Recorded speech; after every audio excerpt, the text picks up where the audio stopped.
Join me as we talk all things true crime.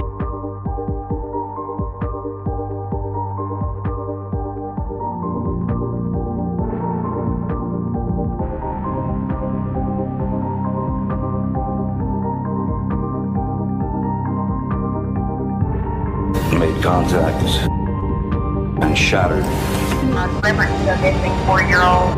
The parents have called in and thus that the mother has went for a walk, came home, now they can't find her, they've been feeling worse. Turn it over to another agency. Let's get some help. Where are your kids? They've been missing for 4 months. You have nothing to say? You're over here in Hawaii? Chad, where are Lori's kids? 4 were stabbed multiple times and were likely asleep during the attack. Some had defensive wounds. Most of them had just like one that was the lethal stab wound.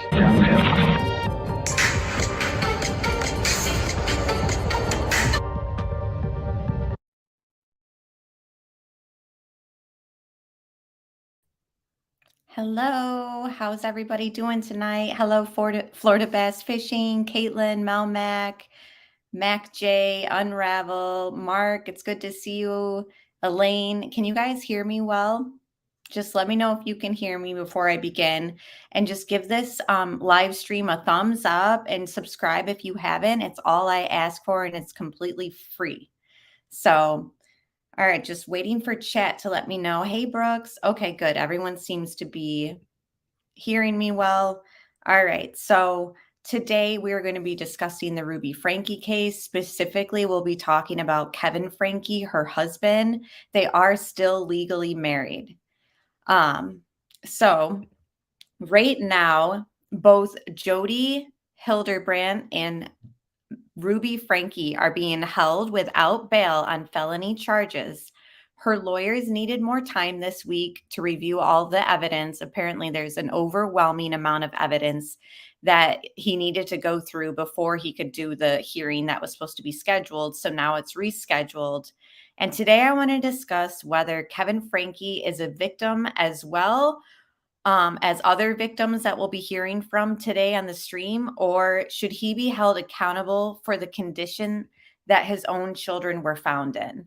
So again, they are still legally married. There was no custody agreement between the two of them. Apparently what was agreed upon, and give me a second while I give my friend Holly a wrench, and hello.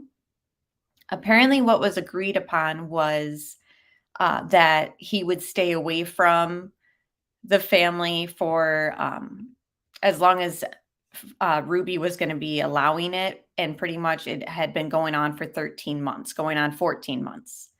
So again, thank you guys for being here.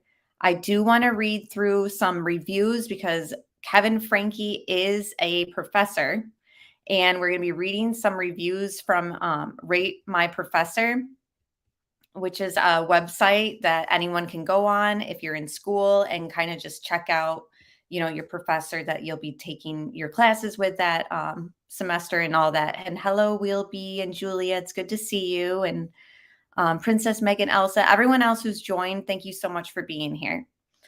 All right. So besides the reviews, I do want to play this new Law and Crime clip that just came out. So let me share my screen. In addition to the reviews, I will be going through the jodyhilderbrandt.com website like we did on our last stream.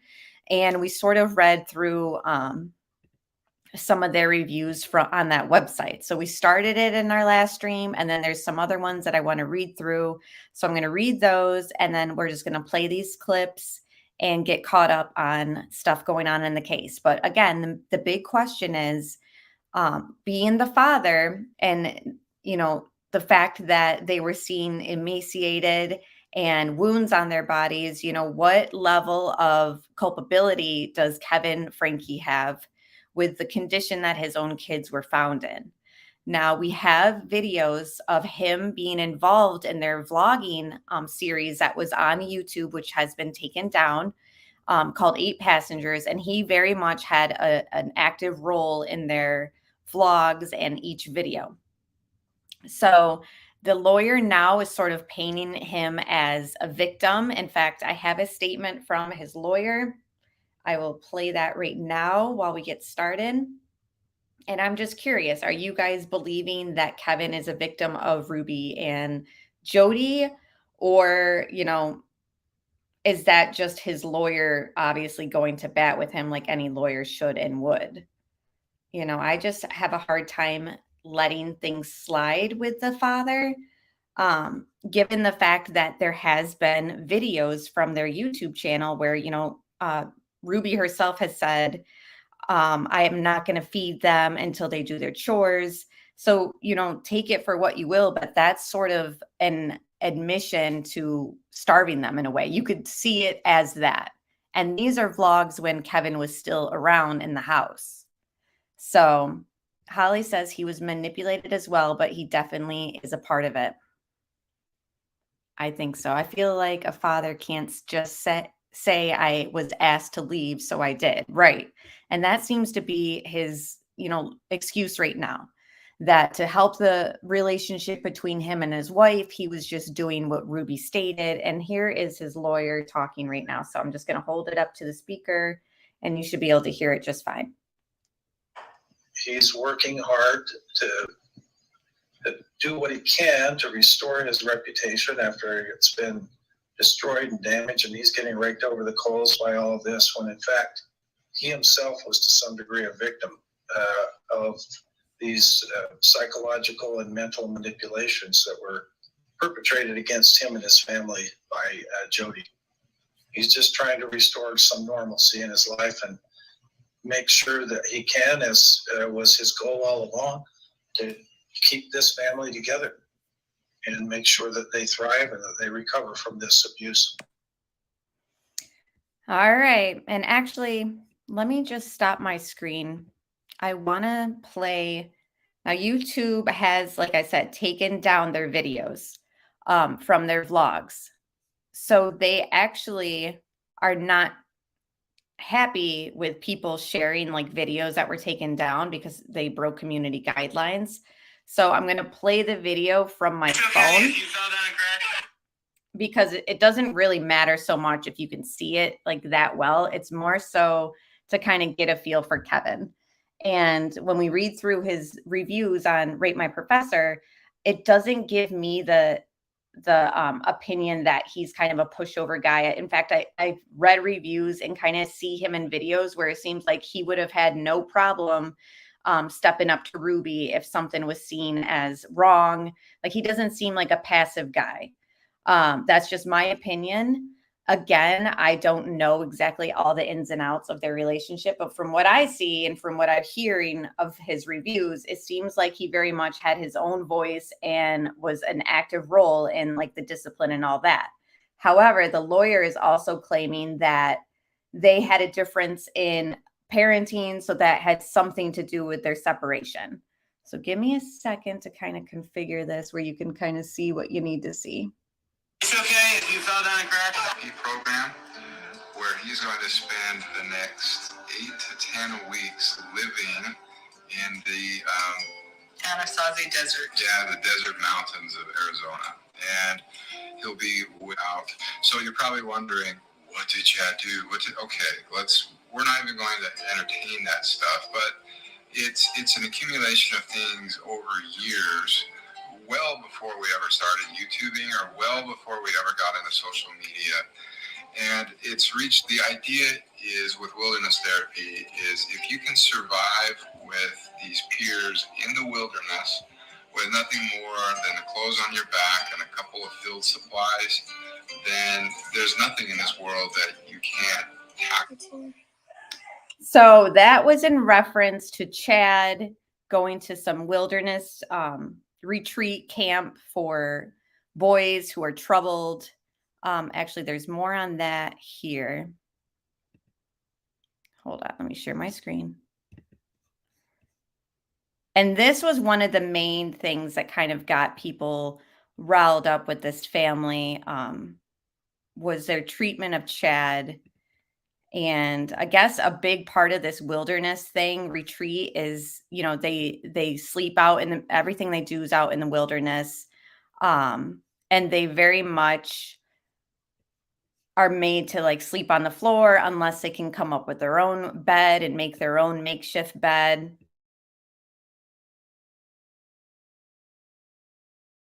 Kevin and Ruby uploaded a video titled "Where's Chad?" to explain his absence.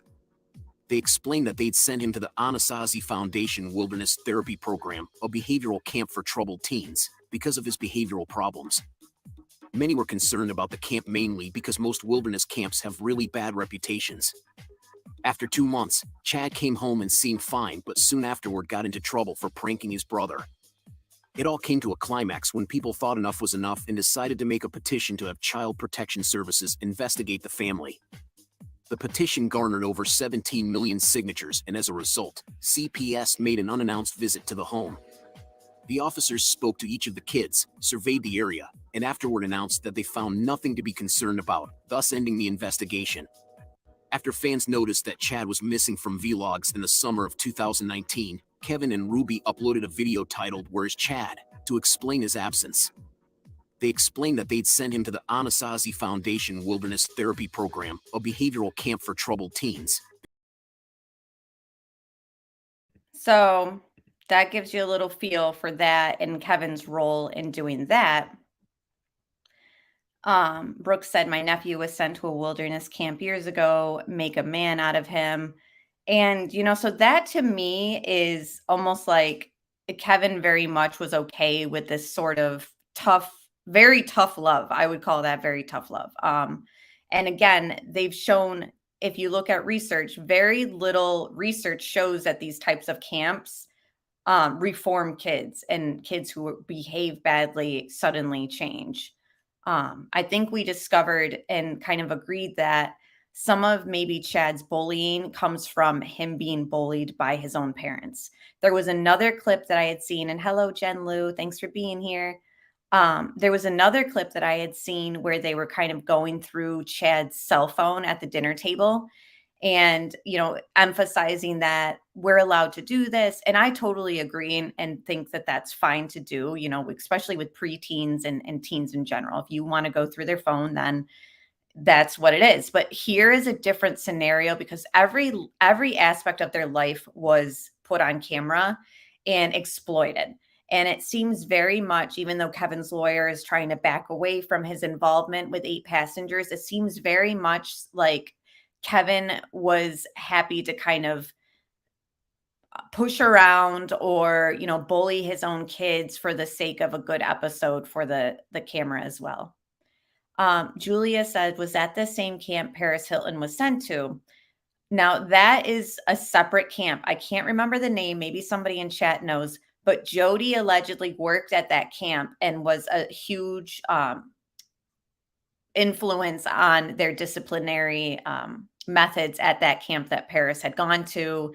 And victims of her have spoken out, and former clients, and said that she used to brag about, rubbing elbows with celebrities at that camp. So again, yeah, Melmac said it will be interesting to hear from the 2 older kids. And one of the girls was seen in court the other day. And she was the same one that kind of posted on social media saying, finally, like when it showed cops arresting her mother. I'm just switching up my screen. We'll get back to that new video. This just came out within the hour. And the world needs to know it because Jody Hildebrandt's doing the same thing right now with these kids that she did to me. Adam Steed says he went to Jody Hildebrandt for counseling because he needed help. Okay, so this guy, Adam, did a whole, I want to say almost more than 5-hour podcast episode on Mormon Stories. What is it called, guys? Help me out in chat. Mormon Stories podcast, I think it's called. Anyways, they're the ones that also had Jody's niece that came out on and speaking on that as well. And they were pretty much saying, he says, so much twisted stuff that Jody had involved him in during his counseling sessions with her and his ex-wife. And included to the point where Jody had convinced his ex-wife to pretty much turn on him and take, custody of the children. Yeah, exactly. Melmac said, ugh, what a nightmare live. Well, now he's done an interview tonight on law and crime. And so we're going to watch that.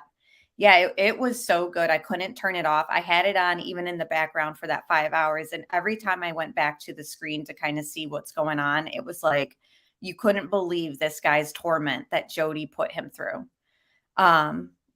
Yeah, it was just horrible abuse and manipulation. Good. I'm glad a lot of people seem to know Adam's face and his story, because to me, I wanted to play this. Not only is it new and I want to hear it, but we're talking about Kevin Franke and his involvement and his level of culpability when it comes to the children who were seen famished, malnourished, cuts on them. I don't know if it's 100% true, but I heard some of those cuts were like close to down to the bone.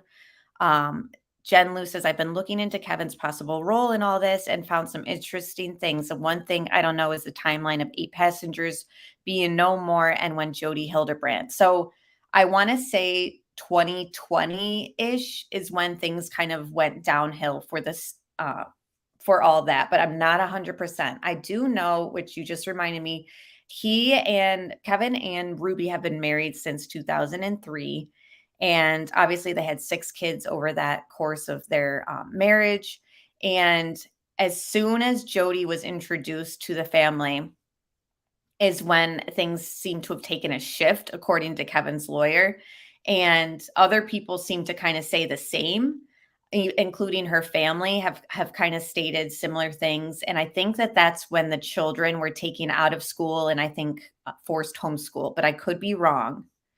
But let's hear this, guys.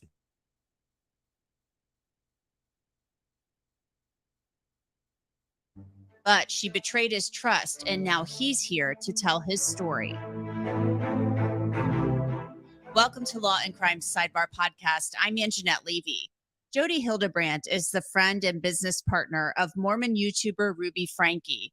We've been covering the arrest of Hildebrand and Franke for weeks now for you, as they stand accused of abusing Franke's children. Hildebrand owns Connections Classroom, a business that offers counseling for couples and individuals, along with coaching for businesses. Franke worked with Hildebrand at Connections. Prior to Connections, Hildebrand worked as a therapist, treating people who struggled with addiction to drugs and alcohol. One of her former clients is a man named Adam Steed. Steed says he was sexually abused by someone with the Boy Scouts of America when he lived in Idaho as a child. He then moved to Utah. He became married, and that's when he met Jody Hildebrand. When did you first encounter Jody Hildebrand? So my Mormon bishop asked me and my wife to go to her. I had just finished passing the statute of limitations in Idaho for criminal and civil sexual child abuse. They had this bizarre statute for 5 years. And I had changed that with my dad and a lot of people that we had done a grassroots movement together. And I moved down to Utah, and I had just finished a settlement case with Boy Scouts of America. And then, like, immediately afterwards, my bishop asked me to go to Jody Hildebrand with my wife for therapy. Adam Steed says he and his wife were seeking. And just for a little more background information, Jody Hildebrand is the #1 top-rated therapist that the LDS Church is recommending.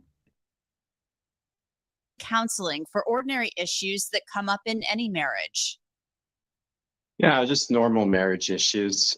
Outside the fact there was a lot of stress on our marriage because we had done a settlement for child abuse with Boy Scouts of America, and we were having we had a 1-year-old baby and we had a newborn coming along, and we were both in school at Brigham Young University trying to do all of our credits, and my ex-wife had some issues as well that were kind of difficult, and I had trauma from what happened to me in the past, and we were just trying to be normal people and live a normal life and start and have a beautiful life after some of the things we've gone through. It's hard for me to talk about this stuff because it's so traumatic. What year was this? I just have to pause it right there and kind of explain. During the podcast that he had done on Mormon Stories podcast, there were moments where they had to kind of cut the camera or cut the interview, because he needed a minute to kind of regroup and breathe. So if it seems like he's kind of like speaking in a way that's kind of hard for him to get something out, it's because he really is traumatized. He's experienced other trauma from the Boy Scouts as well. So there's just a lot of triggering elements as he's giving these interviews to media and to that podcast. So just keep that in mind. And also it's important to keep that in mind because this guy is truly traumatized by Jody.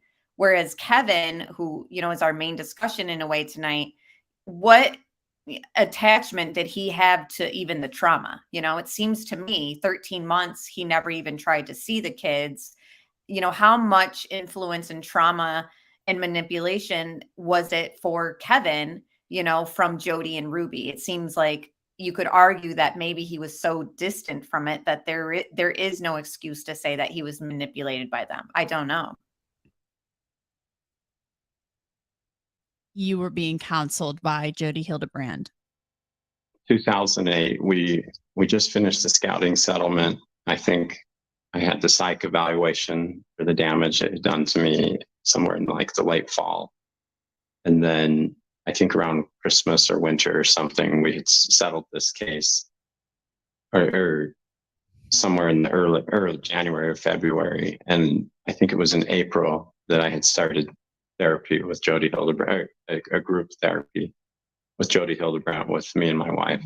How did the counseling start? Did it seem to go well at first or were there red flags right away? I will tell you a story that Jody Hildebrand's more sophisticated than a normal person in a lot of ways. She evolved into what she became. She put us in a phase 1. There's phase 2 and phase 3 of the particular group she was in at the point. And phase 1, it wasn't very intense. It was lighthearted and fun. And, think of like a PG movie or something, and a lady that's just charismatic and fun and teaching these principles about delusion, denial, and all this kind of stuff. Codependency, using small examples in people's lives where they didn't realize they were in this state and the whole room laughing about it. That was phase 1. And it was, couples, all happy couples thinking they were with this incredible lady. When she separated the couples into all women and all men groups, then after she gained everyone's trust, then really bad things began to happen. And what's different in my case is that when I chose to leave this like cult-like group, Jody tried to punish me, and she worked through BYU Honor Code Office and legal measures to try to hurt me. And I have the emails between. With Rent the Runway, you can wear every trend without buying it. Her planning out all this stuff, talking about what the real issues in our marriage were, and then them evolving that into something drastically different with allegations that would totally destroy your life. And how that evolution happened from what they originally were like is just astounding. I had to come forward because when I heard that they were doing the same thing to those little kids that they did to me to hide their crimes, it was totally predictable. And I knew my records would just completely show the world the truth of how dangerous this lady really is. And clients that are close to her that are probably not really good people in the first place, but that she enhances their abilities under her guidance to do incredibly criminal things. Adam claims that Jody Hildebrand conspired with his then wife to accuse him of sexually abusing their child. I never had the courage to talk about this openly because the damage was so bad. After Jody and my ex-wife got done trying to make me look like a child abuser and a sexual addict and a rapist and everything else, having been a victim that came forward to change the laws to protect children. And having the insecurities that victims have, the stigma and all that stuff, and Jody working on me to try to make me look like I was a predator. In her final stage, when I refused to pay all the money and refused to stay in the group and was so uncomfortable with it, what they did to me, the coordinated attack to create the solution and all the stuff, I have all the documentation and these fine, I mean, I'm Jody coaching my ex-wife in fine. I'll share that in this other interview, the exact words as she coaches her through how to make people think that they're coming up with the idea themselves. When she's trying to contort people's minds into thinking that there had been abuse and violence. And when you start to see this evidence of what the real issues were, what Jody's agenda was, how she went about it, and the documentation for it, these people will be hung. I mean, the game's over. And these little kids that, that they're accusing of abuse, sexual abuse right now to hide their crimes, that's just an old MO. And So I'll be what able to Ruby prove that. said in court that day about one of her children sexually abusing other children and then people in the neighborhood, you're saying that's the same thing that Jody tried to do to you? Well, not just to me, to probably hundreds of people. And I'm just going to pause it right there because circling this back to Kevin, the husband, now, not only did Ruby say those claims in court against one of her children and stating that he essayed over 20 people, or kids in the neighborhood and stuff like that, but Jody herself, when she was arrested, said something along the lines of, don't let those two children around other kids. So much like Adam is stating right now, it's just a narrative that it seems Jody goes after and kind of paints, the victims as the evil people. There is a problem when really, it's been manipulated so much by Jody and now allegedly Ruby. Now, Kevin's lawyer, when speaking on custody of the children and where they belong, because right now, remember, the state has taken them. Kevin's lawyer has said something along the lines of they're working towards healing. And, they want to get custody of the kids and have the kids under one roof together with Kevin. Now, the problem with that is, like the lawyer said, they're working towards healing. Now, a lot of people are wondering, including myself, how can you heal as a child if you're put back in the same environment where your trauma kind of started? And the lawyer has also stated that Kevin is an incredible father. And a lot of people have debated, like, incredible, like, how so? He hasn't seen them for 13 months. All this stuff is going on and it's right under his nose. Like, it's not like he had a legal custody agreement with Ruby where it said, you take them for 6 months and I get them for 6 months, or you take them here and on the week, nothing was agreed upon. He had every right to see those kids. And it just seems as though he didn't even push to. Like, you can argue, like, perhaps he didn't even care to.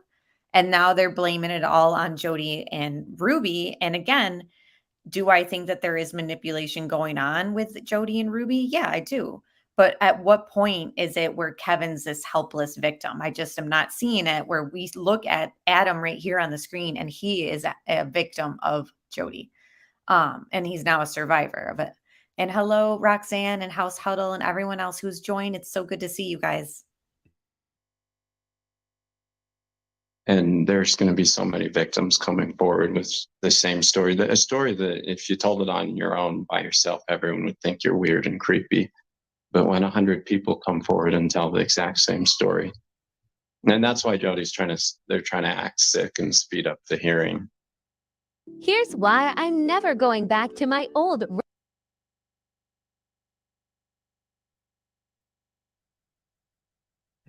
Holly says, and where is Kevin sticking up for his children in these accusations? Right.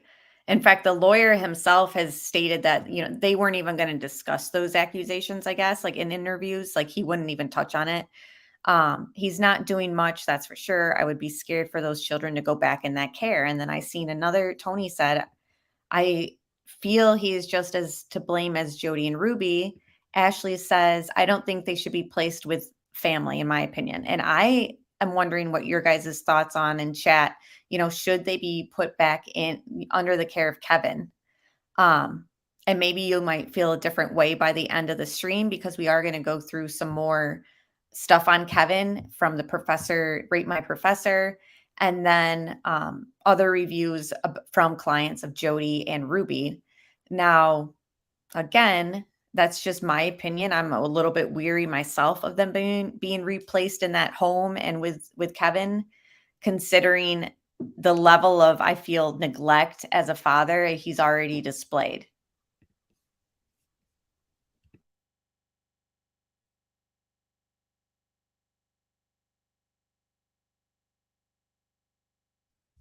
And then show this incredible speed up the hearing.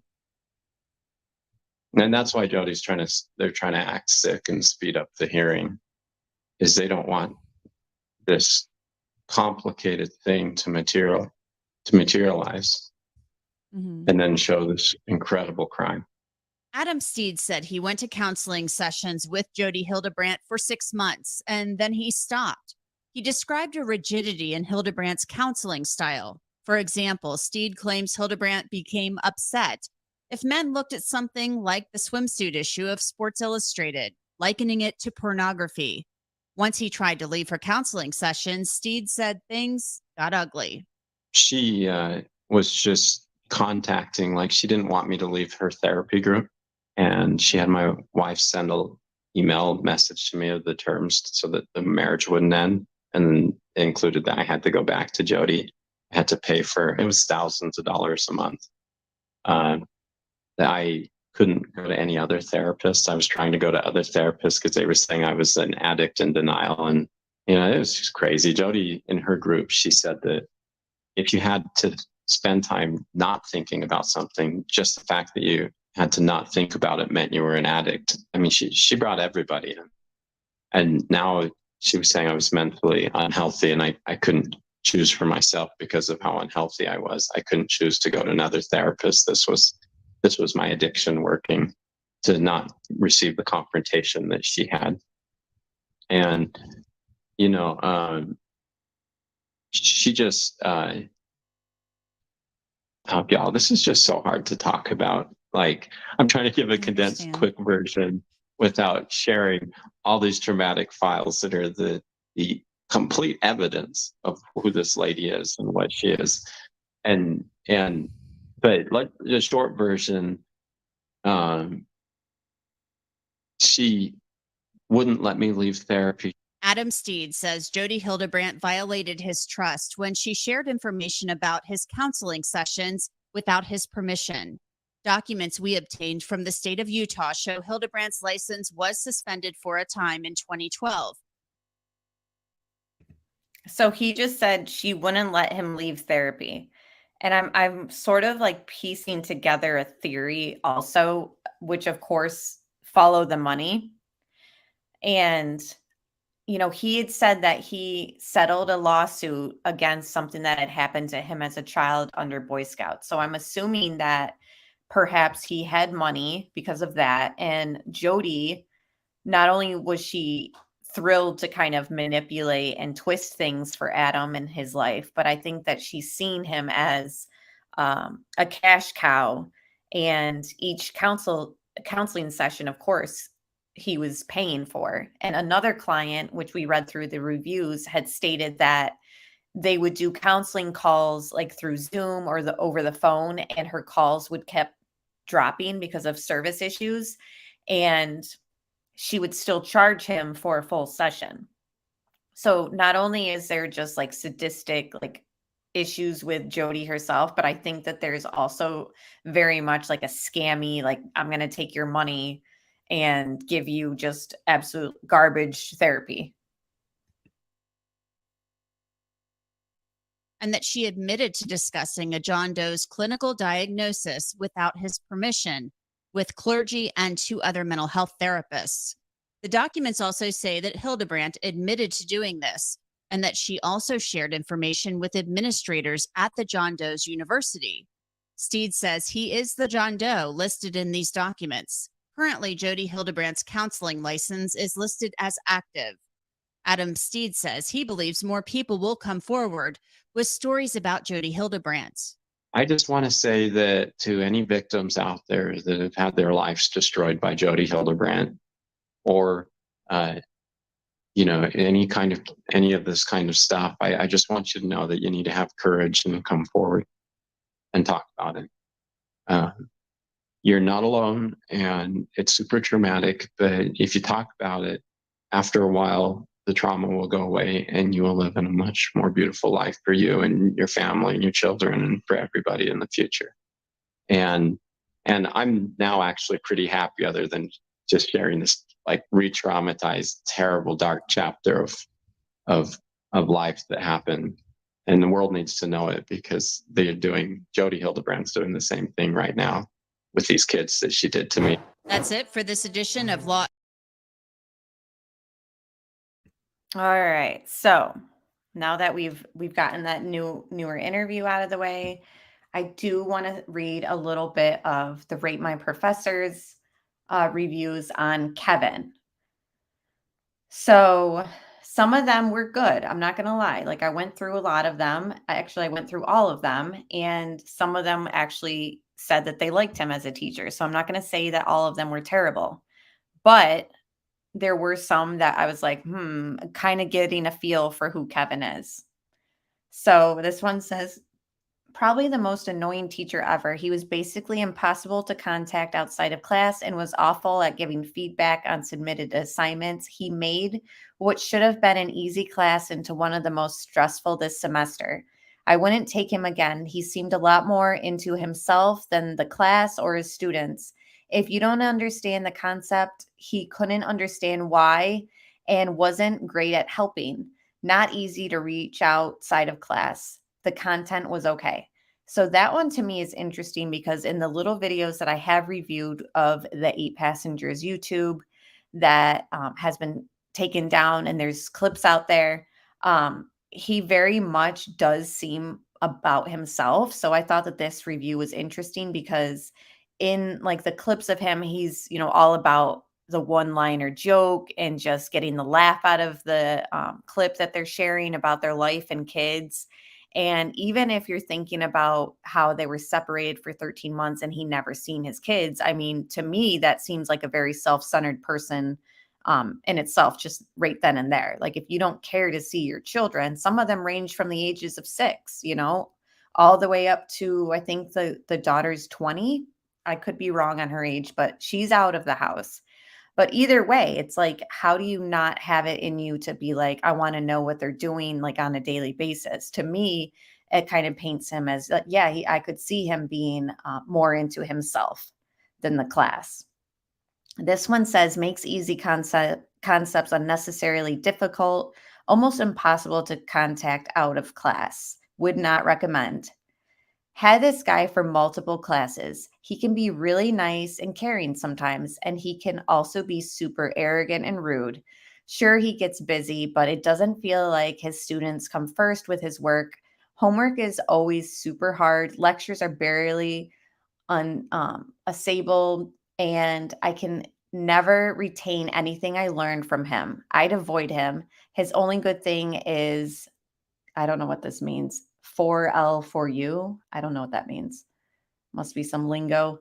But either way, they're saying that this isn't the first one that says he's impossible to reach outside of class. So it seems like he does the bare minimum as like a professor and like in his time. And then outside of that, he's not really going to use energy to teach or to help you out. What does he teach? He does environmental engineering or something like that. He seemed controlling from some of these reviews. Yeah, I think something had stated that. Was he fired? Wasn't sure if that was a rumor. I don't know I haven't heard that he was fired. So I'm assuming that he's still working, But again, don't quote me on that. I do know that the Daily Mail reported that he was still wearing his wedding ring. So I don't know if that's true or not either. But this one says he's the worst professor I've ever had. He's rude. So this isn't the first one that's called him rude too. And you can kind of see it when he's dealing with his eldest, Chad, in some of the videos. Like, it just seems like for some reason there's like some competition between him and his son. It's like unnecessary. It's like, you're the dad, just guide him. Like, you don't have to compete with him. But that was just my perspective on the videos. So it says inaccessible out of class, unhelpful when you ask questions, and does not prioritize helping his students at all. Now, if we're thinking about him prioritizing helping his children at all, that kind of reflects here in his work too, it seems. Avoid him at all costs if it's not too late. Kevin believes that mental health is a personal choice, which is a very dangerous belief. He is a horrible, uncaring man who shouldn't be teaching.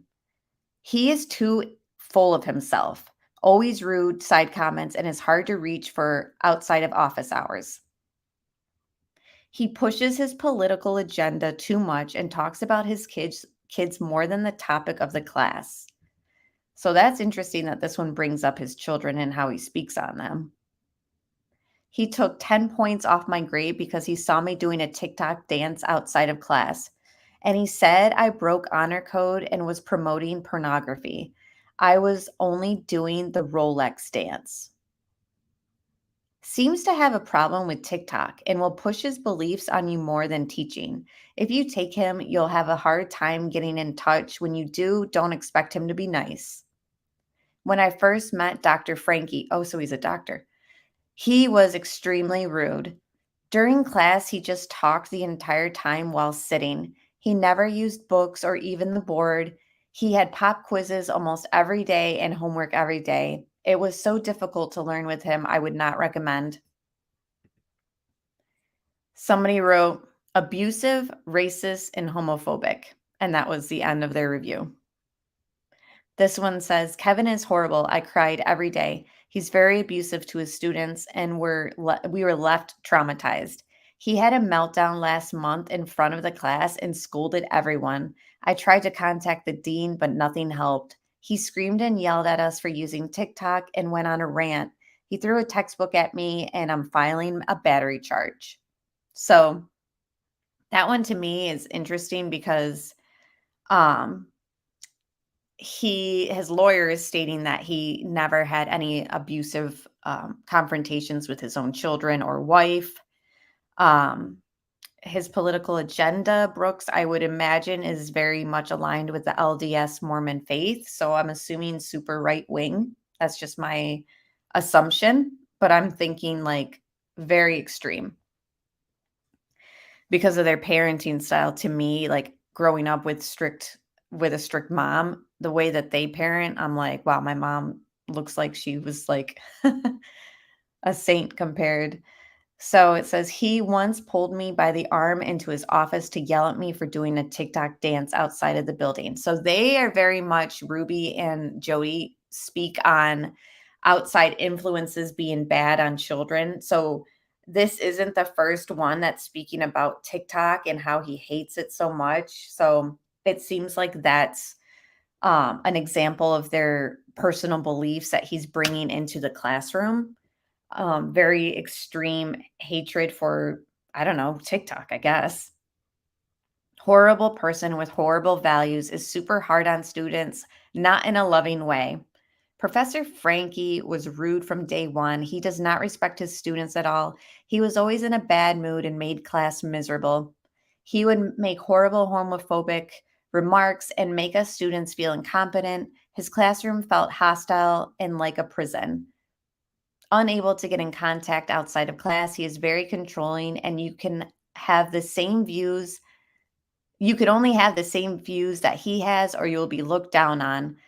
Caused me so much stress that I dropped out. He was a very rude and mean man. He spoke down to the students in a disrespectful manner. Professor Franke makes class too complicated. I truly did not have a great experience in his class. It wasn't an insanely hard class. I take schoolwork very seriously, and I've never had issues with a professor before now. Hard professor are one thing, but he downright was rude, dismissive, and arrogant. Save yourself the misery. Never on time and unprofessional. So there's more on there. Again, there were some students that liked his stuff. Let me just switch up my screen and play this new court TV video that just came out tonight. And again, I want to know your guys' thoughts. This isn't about, I don't think this is about Kevin himself, but from what we've kind of gathered so far with Kevin, just from his schooling stuff and the little clip that I did show you guys of him, to me, he doesn't seem like he is a passive guy. It doesn't seem like he had absolutely no control over what Ruby and Jody were doing to his own children. It seems very much like he could have easily contacted the lawyer or a lawyer and gotten visitation with his children in these last 13 months if he wanted to. His lawyer, you know, he gets his lawyer who is going to bat for him as his lawyer should. And he pretty much says that he's an incredible father, but yet, you know, he never was around or knew that his children were emaciated or tied up, let alone tied up, you know. A lot of similarities in all these reviews, in my opinion. Right. Treated his students like his own kids. Sounds like he was bringing his home life into his work. Right. I don't know. It's crazy. Let's see what this has to say. And hit like if you guys haven't done so. And thank you all for being here. And yeah.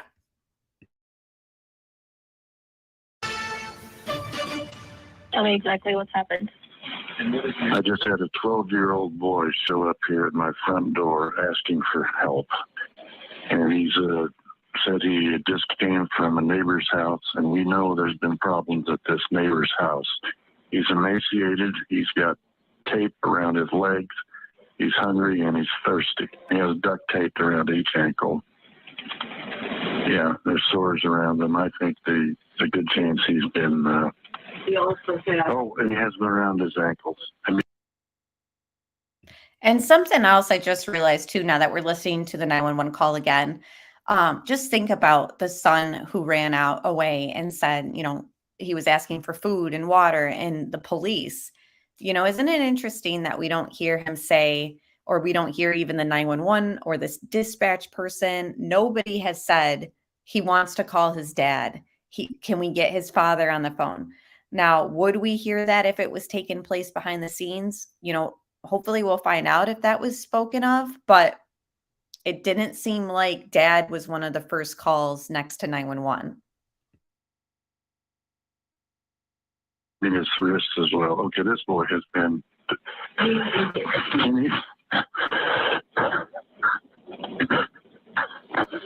This kid has obviously been... I think he's been detained. He's obviously covered in wounds. Child escaping a house looking for water and something to eat. This is sick stuff. Sick stuff. But this child was part of a family that had a YouTube channel, wildly successful, 8 passengers, millions and millions of subscribers, millions and millions of views. Some controversy, obviously, surrounding the mother and how she was raising her kids. But now it's not controversy. It's a crime she's accused of abusing her own children. This is sick stuff. Now, Ruby Franke is her name. She has a sister, and her sister posted a statement on YouTube regarding the charges against her sister and the situation as a whole. Let's take a listen to a little bit of that video from Bonnie Holan. This feels like a very impossible video to make. The more I learn, my feelings are turning more to anger. I am mad. I am mad at what has happened. I am beyond disgusted, and I feel like It makes me tremble. It makes me tremble because it is unheard of. It's truly unbelievable. We did not know what they were doing because, like we said, we were cut off. We did not have access to anyone. I don't agree with how extreme they are on everything. I knew they were weird. I knew that they were off. Those are the things that we kept quiet about because what was I going to say? What was I going to do? I was not going to come out and publicly say that I don't like my sister. I didn't post because I physically couldn't. I physically could not turn my camera on. I physically could not come up with a structured thought in my mind. I felt completely out of my mind. This has hurt every single person in our family. I am not my sister. I am not my sister's mistakes. Her own family's turning on her. She's got a status conference coming up on September 21st.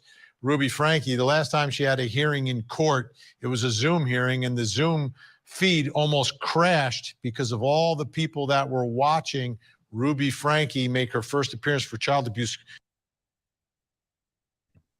So Justice Jane said the dad had abandoned the kids because Prissy Ruby abandoned him. No matter if you like the other parent or not, should never leave your kids to defend for their own. I agree, especially now his lawyer also claims that Kevin had no idea that the children were in Jody's house.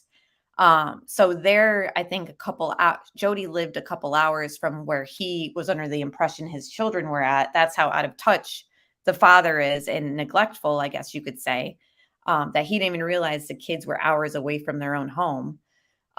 It's just, it doesn't look good for Kevin. And in my opinion, the fact that they were handed over to the state immediately instead of given to Kevin immediately, to me, almost could say, you could argue maybe they think that Kevin did have more involvement in the abuse of them. What do you guys think with that? Charges. This is a very, very popular and very, very controversial mom fluencer. Let's bring back in our think tank, Bernard Villalona, Brian Watkins, Philip Dubé.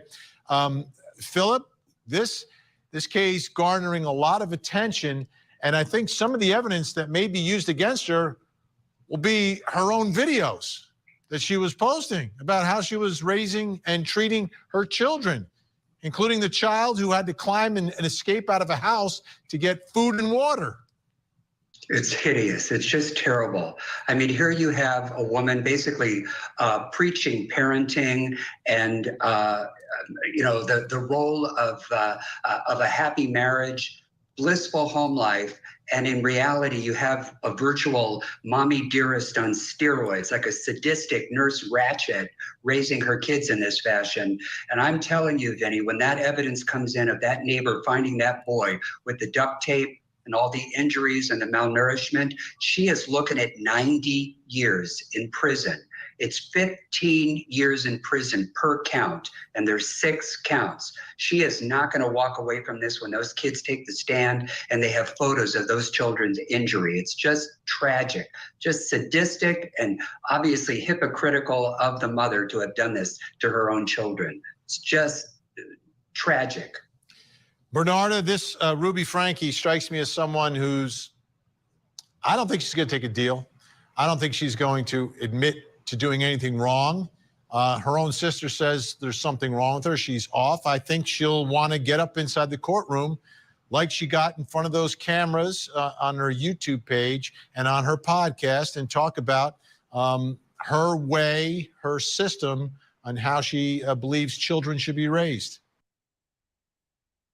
And I just have to pause it, obviously, for fair use, but also because I want to expand on just the videos that I had seen. Now, again, their channel got taken down by YouTube, but people who had been following them and kind of hating on the way that Ruby was doing things saved videos themselves and made compilations of them. So you guys can find them out there. It's just YouTube doesn't want you to share them as a creator because they took it down for a reason. So I won't be able to share them. But there was a video of her children. It seems like each of them were kind of getting some 24-hour bug when it was, making, you guys know what a stomach bug does. And she was making them sleep on the floor in their bathrooms while they were sick because it was closer to the toilet and, less of a mess and worry of all that for her. And she, of course, had the camera right in their faces, and the littlest boy, and I think he was the one that ran away from Jody's house on this 911 call. He just looked so sick in the video. And there was Ruby, all dolled up with her lipstick and all in his face. Like, you're not feeling well, are you? And he just had like black rings around his eyes and just clearly sick, laying on the floor of his bathroom with a pillow and like some little blanket. And to see, like, for the sake of her, rock him, you know what I mean? Like, it was awful to see. And there was like another video too, where it was Ruby running with the camera in her hand on a highway, and she runs up to a car wreck and she checks on the passenger. She says, "Are you okay?" Just imagine a car wreck scene on a highway. And they're like nodding their head, yes. And then she runs over, and it's all dramatic with her running with the vlogging camera. And she runs over to the other car that was part of the wreck. And she says, "Are you okay?" and holds the camera up. And at that point, someone else was assisting, and they were kind of like aiding to them. And okay, am I buffering still, Mac? Okay. So then she goes back to her car, which is full of her children. And they're all traumatized. First off, she had pulled over on the side of the road, even though she wasn't a part of the car wreck. She just witnessed it. And yes, in some cases, maybe they'll need a witness for police paperwork or whatever. But it seemed to me, and my opinion of the vlog was, she just wanted the content for her channel. And her poor children were traumatized by not only seeing it, but they just didn't understand that like they were okay and they were going to be okay. And also, if you just think about the safety aspect, like you don't pull over on a highway if you're not a part of like the accident, like it's just dangerous to be on the side of the highway like that. And it was like a 3-lane highway, and her kids were all traumatized, and she's filming them. And one of them says, "This was my first accident." And, you could just tell like that was the moment for her to just like comfort her child. And instead, like, she's just saying, "Well, guys, I just checked the car. We don't have a scratch on us. We're completely fine." And that was her way of like settling this whole situation after leaving them in the car to go run to both the cars. Like, it was just all for the sake of content, and had put her kids in a dangerous situation themselves while they were on the side of the highway. And then they were just all confused and upset. And, then she tries to like calm it down, like, "Ours didn't have a scratch." And it was just so sickening to watch.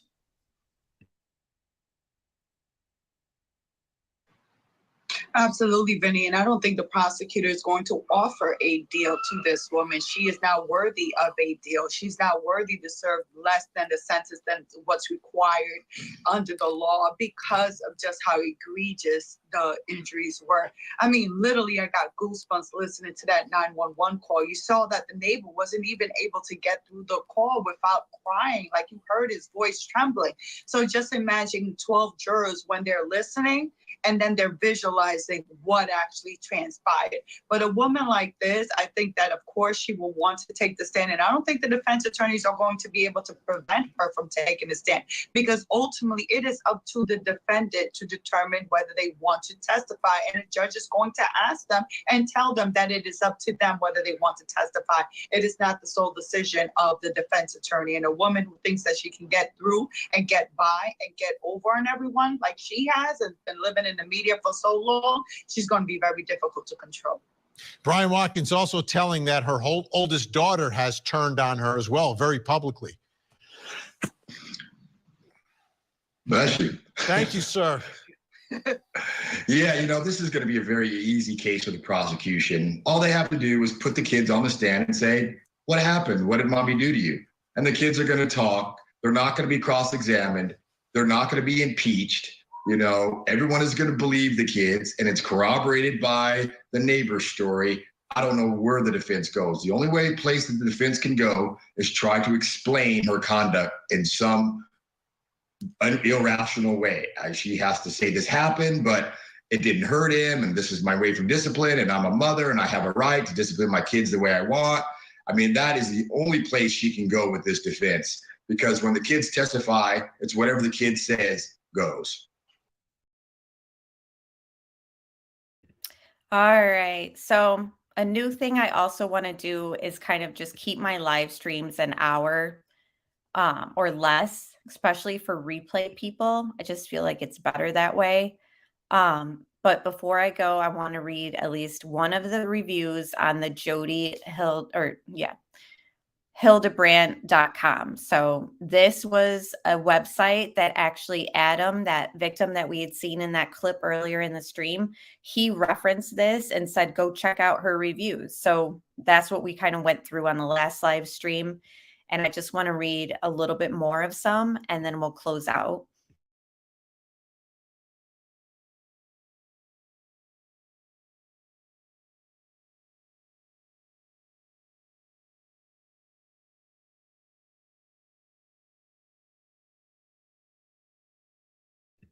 Okay, sorry. So I was saying that I didn't realize I was muted. I'm just going to read some of these reviews, and then Friday I'll be live on Idaho 4, and then we will talk about the Delphi information that's come out as well. So I'm going to keep this live stream sort of around an hour, so I'm just going to read a few of them. From my interaction with them, oh wait, no, we read that one the last time. I have followed Ruby for years because of her lovely children and began looking into Jody and connections because of her. I have been so disappointed with the extreme narcissism of Jody and Ruby. They can never be wrong. They play God, insult others, and pretend that only they know the truth. However, all they are doing is causing distortion. If you listen to their advice, you will likely lose relationships with family members, and when your kids are on their own, they will likely stop talking to you. Jody and Ruby are controlling and mean-spirited. Thank God I am saved by God of mercy, joy, and love. None of this is surprising now that I reflect on it. Ruby exploited her sweet children's lives while depriving them of money, kindness, beds, love, and privacy. She made money off of embarrassing and shaming her own children. I feel extreme guilt that I have supported her, and if any of her kids ever read this, please know that I am so sorry. You deserve better. Now, this is a month ago. This is before I think she was even arrested. So I feel like that's interesting. And hello, Scottish Queen. It's good to see you. And so does anyone considering joining this cult. Please seek out a real therapist or even a genuinely kind and wise Christian counselor. This is not the way to go unless you want to be estranged from your family and like cruel, unchrist-like leaders. They are not loving, honest, or humble. They're loving women of God. There are loving women of God out there, but they aren't found here. Jody and her program seemed too heavy and heavy LDS influence, which aligned with my beliefs. After a while of fully buying in and after a ton of money, this kind of goes along with my theory about her going after Adam so much because of maybe his lawsuit money. Something didn't feel right. In the LDS Church General Handbook online, read about self-awareness groups. The shoe fits as well as others. Jody and her program had done more harm than good for me. Very extreme and shame-based. Wolf in sheep's clothing. Maybe it has helped others, but it took me years to recover. My greatest act of self-love was to get out. As a single man, it was heartbreaking to see so many married men in the group kicked out of their homes at Jody's encouragement. My life has been better than ever after recovering from the damage caused by Jody and her program.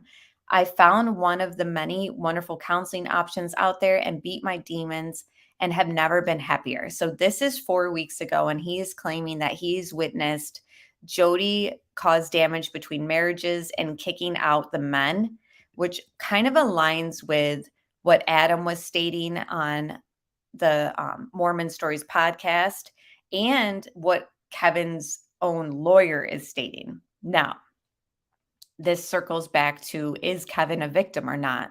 So at this point, I want to ask chat and comment down below, do you believe that Kevin is a victim like these other men are in these examples that we've read from? Did Kevin have absolutely no reason to kind of intervene because Ruby and Jody told him not to for 13 months? I'm still under the belief that he is kind of subject to some neglect for those children. It takes a while, not a while, but they were seen malnourished and emaciated. How hard would it be for him to have, done a FaceTime call and seen himself that they looked thin? It just seems like there was little effort on Kevin's part for any of his role as a parent. And for that, I think that there is some culpability and maybe accountability that needs to be had on Kevin's part. So we can read through more of these reviews in our next live on the case. We'll be following it and covering it as it goes on. I know it's not going anywhere. Again, guys, I want to thank you for all being here. And they all looked so tired all the time. They did. They always had dark circles around their eyes.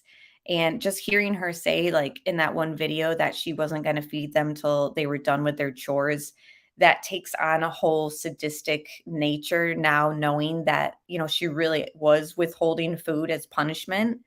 And yeah, there is blame for him too, for sure, Delana says. So again, thanks all for being here, and we'll be following this and other true crime cases here. So thanks so much, and we'll talk very soon.